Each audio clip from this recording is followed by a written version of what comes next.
a lot of people I talk to are really curious about how they can communicate in a more effective way with their spouse. Welcome, everybody. I'm AJ Grossman, divorce lawyer, Florida Supreme Court certified family mediator, and dispute resolution specialist with Leapfrog Divorce.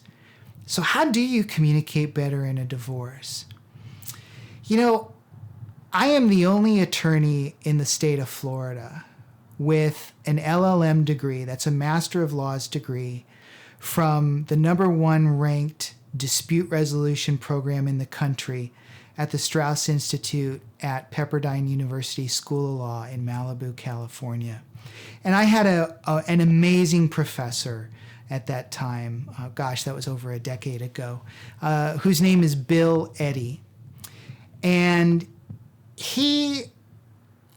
I think he wrote the book on how to improve communication when you're in conflict with somebody. And I remember one of the suggestions he had was to formulate your communications following an acronym. And the acronym is BIFF, B-I-F-F. And what that stands for is the following. So BIFF, B stands for brief, I stands for informative, F stands for friendly, and the last F stands for firm.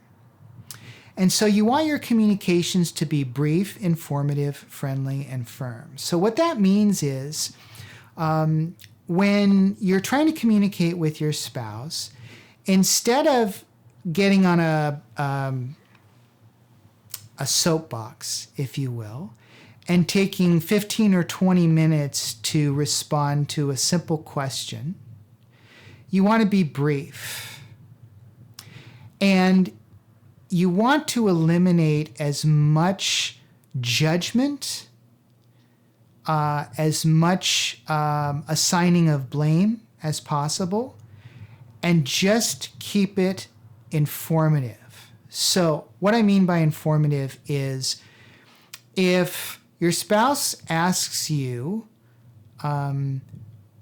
what do you want to do regarding where our child, Billy, should go to school? Don't respond with information that is not relevant to where Billy is going to go to school. So being informative means giving information that's directly related to the topic that you're communicating about. When you're in the middle of a divorce, it's highly emotional. Conflict levels run very high. And it's almost a knee-jerk reaction to go into defense mode or accusatory mode and start throwing out names, accusations, judgments, conclusions. And I'll let you in on a secret. Eliminate all of that stuff. It doesn't help. So after brief and informative, you want to be friendly. You don't have to be flowery. You don't have to be a kumbaya type of person.